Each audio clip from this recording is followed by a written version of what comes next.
Précisez le mot découverte. Une révolution scientifique. Une révolution technologique. Précisez quelle sera l'accélération du progrès scientifique et technique durant les 30 prochaines années. Progrès 7 fois plus rapide. 10 fois plus rapide. 25 fois plus rapide. 50 fois plus rapide. Guerre thermonucléaire. Crise économique. Contact avec une civilisation extraterrestre. Gouvernement de savants. Un prolongement de la vie humaine. Cataclysme à l'échelle de la Terre. Création de la vie en laboratoire. 1980. Découverte désirable. Communication avec civilisation extraterrestre. 1990. Désirable. Transplantation du cerveau. Vers l'an 2000. Désirable. L'immortalité par la congélation. Vers l'an 2000. Désirable. Robot plus intelligent que l'homme. Vers l'an 2000. Objectif non désirable. Comment vivrons-nous en l'an 2000? Quelles sont les découvertes qui vont changer de façon radicale durant les prochaines décennies la société, les modes de vie et le milieu physique? Tel était le thème du concours lancé par Atomes et Galaxies au mois de juin dernier. Ce concours avait pour but d'inviter le grand public à nous laisser voir ses espoirs et ses craintes face à l'accélération du progrès de la science et de la technologie. Mais il s'agissait tout d'abord d'un jeu inspiré des techniques de l'informatique. Un jeu qui réunissait autour d'un même défi des centaines de partenaires humains et un partenaire mécanique, le grand ordinateur de l'Université de Montréal. Nous sommes présentement à l'Université de Montréal, au centre de calcul, pour constater les résultats de cette collaboration entre l'homme et la machine, et également vous dévoiler le nom du vainqueur de ce concours. Auparavant, nous aimerions cependant vous rappeler les grandes règles du jeu de l'ordinateur. Tout d'abord, le jeu se présentait sous la forme d'un diagramme inspiré du tracé d'un circuit imprimé. L'élément central du diagramme, cette carte quadrillée, symbolisait l'un des multiples éléments de la mémoire d'un ordinateur. C'est en noircissant les carreaux appropriés de cette carte que les participants devaient inscrire leurs réponses aux questions insérées dans les autres secteurs du diagramme. On trouvait d'abord dans le secteur de droite une liste de 20 futurs possibles énoncés de la façon suivante. La création de la vie en laboratoire, la communication avec une civilisation extraterrestre, la transplantation du cerveau, l'immortalité physique par la congélation des organismes humains, la mise au point d'un robot plus intelligent que l'homme, le transport intercontinental par fusée orbitale, la réalisation d'un cœur artificiel autonome, un système mondial de communication par télépathie, la construction de villes sous-marines, la découverte d'un remède contre le vieillissement, l'installation de colonies humaines sur la Lune, l'envoi d'astronautes vers d'autres mondes habités hors du système solaire, la mise au point d'une pilule qui améliore la mémoire, l'enseignement par des méthodes électroniques ou chimiques, la production en manufacture des fruits et légumes, la régulation du climat et des conditions météorologiques à l'échelle de la Terre, l'exploitation à des fins pacifiques de l'antimatière, la mise au point d'un robot pour les travaux domestiques, l'amélioration de l'espèce humaine par le contrôle de l'hérédité et la découverte d'un antibiotique universel. Les participants devaient indiquer si ces objectifs leur semblaient réalisables ou irréalisables en noircissant les carreaux appropriés dans ces 5 colonnes. Première colonne, cet objectif sera réalisé vers 1980. Deuxième colonne, cet objectif réalisable vers 1990. Troisième colonne, cet objectif sera réalisé vers l'an 2000. Cet objectif sera réalisé longtemps après l'an 2000. Et cinquième colonne, cet objectif est irréalisable. Il s'agissait ensuite de signaler dans les 2 colonnes suivantes si cet objectif ou ces objectifs étaient désirables ou non. Il fallait en plus déterminer quelle serait, parmi les 20 futurs possibles, la découverte la plus remarquable au cours des 30 prochaines années. Avant de se prononcer, les candidats étaient invités à approfondir la question en suivant 5 étapes logiques schématisées de la façon suivante. Précisez le mot découverte. Entendez-vous par là une révolution scientifique, une révolution technologique ou une évolution de la recherche actuelle. Préciser le mot important, important pour la société en général, important pour le bien-être des individus, important pour le progrès du savoir. Préciser quelle sera l'accélération du progrès scientifique et technique durant les 30 prochaines années. Progrès 5 fois plus rapide, progrès 10 fois plus rapide, progrès 25 fois plus rapide, progrès 50 fois plus rapide. Indiquez le type de bouleversement mondial qui pourrait fausser votre prédiction. Une guerre thermonucléaire, crise économique, contact avec une civilisation extraterrestre plus avancée, cataclysme à l'échelle de la Terre. Indiquez quel contexte politique ou social serait le plus favorable au progrès scientifique ou technique. Un gouvernement de savants, un gouvernement mondial, la guerre froide, la contestation permanente, une longue période de paix, un prolongement considérable de la vie humaine. Chacune de ces réponses était insérée dans une petite case, reliée par un fil à l'un de ces carreaux. Pour informer l'ordinateur de ces divers choix, le participant n'avait donc qu'à noircir les carreaux appropriés dans cette colonne. Enfin, dans la dernière colonne libre, celle-ci, il devait indiquer la découverte la plus importante en noircissant un seul carreau, celui correspondant à l'objectif de son choix. L'avantage de ce code très simple, c'est évidemment de transcrire toutes les données fournies par les concurrents dans un langage facilement accessible à l'ordinateur. Et en plus de comprimer toutes ces données dans un espace très restreint, celui d'une fiche de format standard. Le participant n'avait donc qu'à découper la carte et nous la retourner avant le 31 août. Mais vous vous demandez sans doute combien de ces cartes nous avons reçues et combien de demandes aussi nous avons eues. Nous allons poser ces questions à mademoiselle Pauline Boucher qui s'est occupée de tout le courrier du jeu de l'ordinateur. Pauline Boucher, combien de demandes avons-nous eues? Nous avons reçu au-delà de 12 500 réponses, demandes, je m'excuse. Oui. Et les réponses, justement, combien? Les réponses ont été à un peu moins de 50 %, c'est-à-dire de 5 454 réponses. D'où venaient toutes ces demandes? Ces demandes étaient réparties selon les concentrations de population uniformément dans toute la province de Québec. Il y en a eu beaucoup du Nouveau-Brunswick, il y en a eu quelques-unes des autres provinces, telles que la Colombie-Britannique et le Manitoba. Maintenant, nous avons reçu des réponses de France, de Belgique, de Suisse. L'ensemble des fiches réponses représente environ 3 millions de bits ou unités d'information.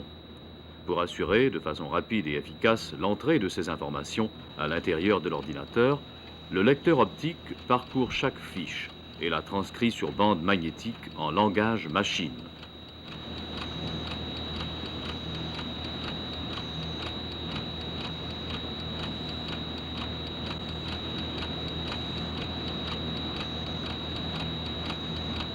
La responsabilité de cette transcription sur bande magnétique de toutes les données fournies par les participants incombait à Gérard Malo du service de recherche de Radio-Canada.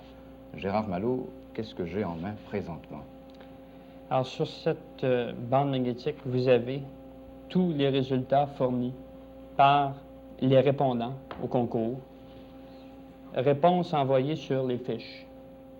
Alors, nous en avons quelques centaines de pieds sur la bande magnétique. Et ça correspond, encore une fois, à tout ce que nous avons sur table ici? Oui, et entièrement et exactement les mêmes c'est? réponses. Pour l'ordinateur, qu'est-ce que c'est? C'est une unité de travail? Comment vous appelez ça? C'est une bande magnétique qui est mise sur une unité de lecture et tout ce qui est inscrit sur la bande se déroule, est lu par l'ordinateur et est envoyé en mémoire. Ça représente le travail de combien de personnes, ça? Si c'était fait par une personne en 6 mois de travail intense parviendrait à le réaliser. Gérard Malo, quelle est la prochaine étape maintenant? Avec ça, qu'est-ce que vous allez faire? Alors, la prochaine étape, c'est de prendre cette bande magnétique et de la mettre sur l'unité magnétique pour qu'elle soit lue par l'ordinateur.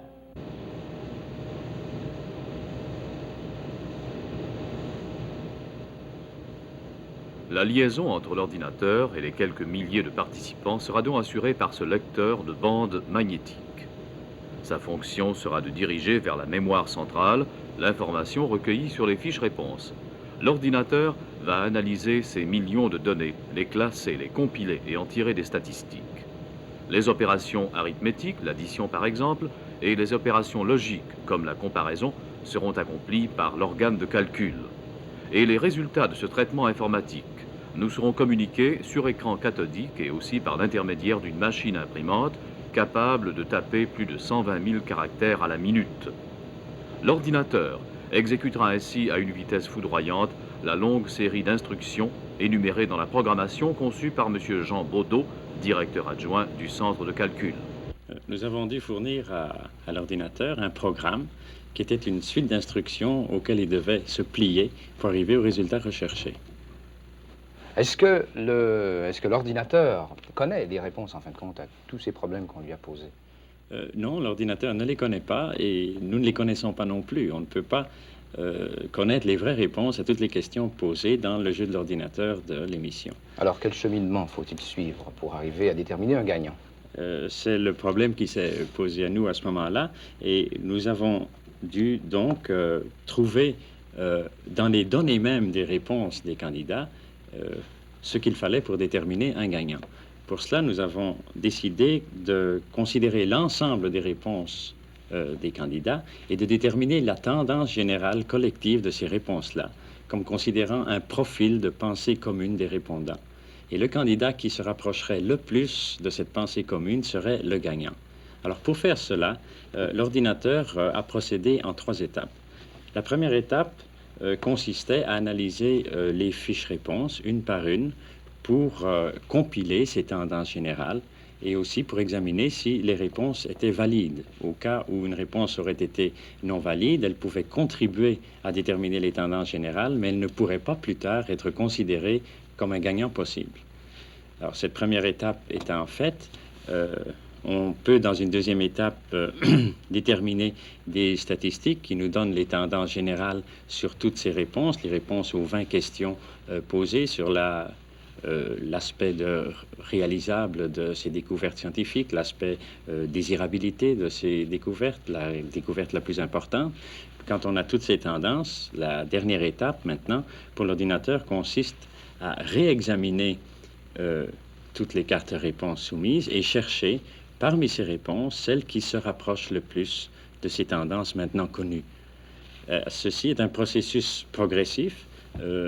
L'ordinateur étant obligé d'examiner les fiches réponses une par une, ne découvre pas le gagnant tout de suite. Il les découvre, si j'ose dire, par étapes. C'est un peu comme une course où celui qui est en tête n'est pas nécessairement celui qui va arriver en tête à l'arrivée. Parce qu'il peut y avoir de meilleurs candidats qui se manifestent en cours de route.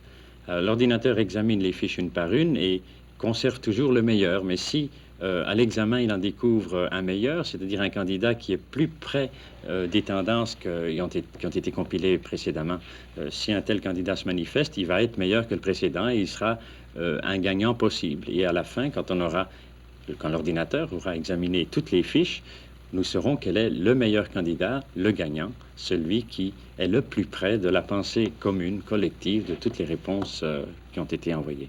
Pendant que nous étions occupés à vous expliquer les règles du jeu, l'ordinateur a déjà compilé les informations de 500 cartes réponses. Et d'après les tendances, on peut voir tout de suite ce qui se dessine au tableau. Ces tendances, eh bien, pour la majorité des participants, jusqu'à maintenant en tout cas, on met comme objectif réalisable vers 1980 la création de la vie en laboratoire, l'immortalité physique par la congélation des organismes humains, la réalisation d'un cœur artificiel autonome, l'installation de colonies humaines sur la Lune, l'enseignement par des méthodes électroniques ou chimiques, la mise au point d'un robot pour les travaux domestiques. Objectif réalisé vers 1990, un seul, la production en manufacture de fruits et légumes. Cet objectif sera réalisé vers l'an 2000, soit le transport intercontinental par fusée orbitale, la construction de villes sous-marines, la découverte d'un remède contre le vieillissement, la mise au point d'une pilule qui améliore la mémoire et enfin l'amélioration de l'espèce humaine par le contrôle de l'hérédité. Objectif réalisé longtemps après l'an 2000. La communication avec une civilisation extraterrestre. La transplantation du cerveau. Un système mondial de communication par télépathie. L'envoi d'astronautes vers d'autres mondes habités hors du système solaire. La régulation du climat et des conditions météorologiques à l'échelle de la Terre. L'exploitation à des fins pacifiques de l'antimatière et la découverte d'un antibiotique universel. Un seul objectif semble irréalisable jusqu'à maintenant, la mise au point d'un robot plus intelligent que l'homme. Cet objectif, également, est classé comme non désirable. Quelle est la découverte la plus importante au cours des prochaines années, ou quelle sera cette découverte? Nous apercevons ici la communication avec une civilisation extraterrestre. Nous verrons au cours de la deuxième ronde si ces tendances continuent à se maintenir.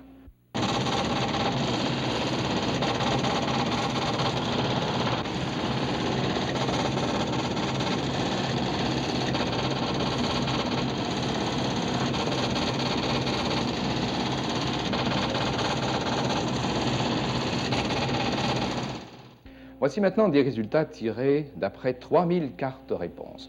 On se rend compte que les tendances générales n'ont guère changé. Seul changement, immortalité physique par la congélation des organismes humains, objectif réalisé vers 1980, devient maintenant vers l'an 2000.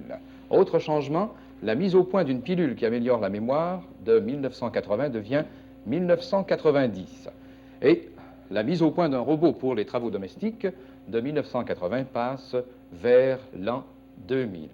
Aucun changement du côté de la découverte la plus importante au cours des 30 prochaines années, toujours la communication avec une civilisation extraterrestre. Maintenant, troisième ronde, et cette fois nous allons demander à l'ordinateur de compiler la totalité des cartes-réponses, soit 5454 fiches.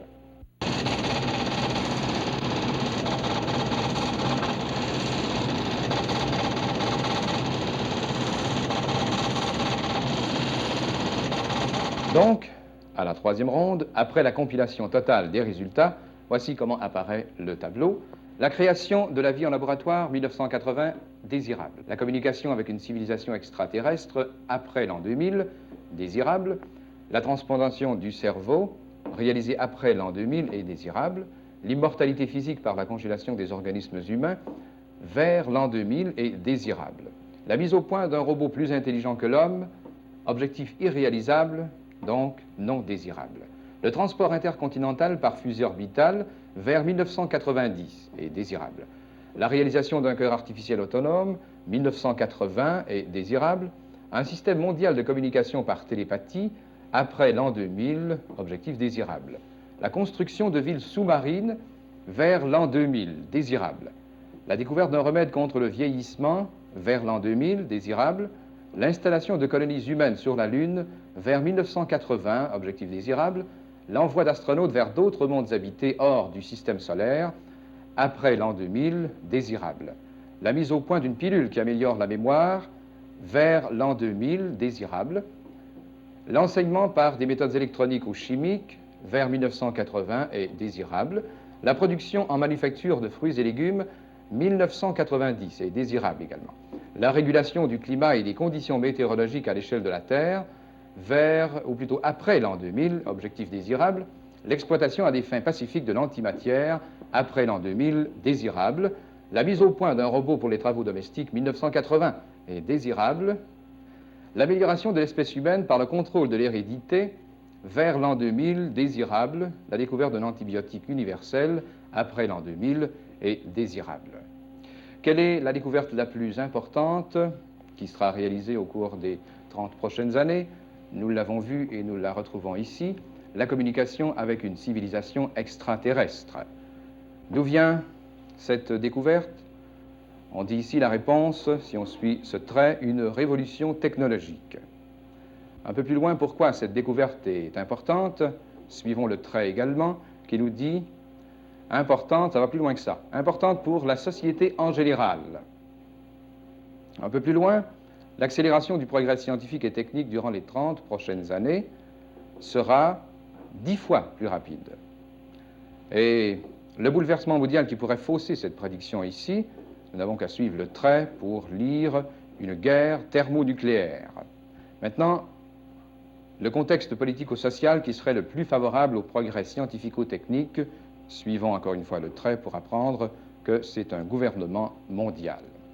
Maintenant, nous n'avons plus qu'à lire à l'écran cathodique le nom et l'adresse du vainqueur. À cet instant, et jusqu'à présent, le meilleur candidat est celui qui détient la fiche numéro 2247. Et sans doute que présentement, l'ordinateur est-il en train de chercher à quel nom correspond ce numéro. C'est Daniel Fizet, 701, rue d'Aiguillon, Québec. Félicitations et bon voyage. Oui, encore une fois, bravo, Daniel Fizet. Vous venez de mériter un voyage à Osaka en 1970. Et nous pourrons, tout au cours de cette série, rencontrer notre grande championne. Nous la rencontrerons un peu plus tard au cours de cette série, lorsque nous analyserons en détail les résultats de notre sondage en 2000. Mais auparavant, nous étudierons diverses techniques de prévision de l'avenir. Et la semaine prochaine, nous commencerons par la plus ancienne, la prophétie. Nous regarderons ensemble, si vous voulez bien, l'œuvre de Nostradamus, célèbre voyant du XVIe siècle, et nous rencontrerons un devin moderne, Mario de Sabato, qui a été surnommé le Nostradamus du XXe siècle.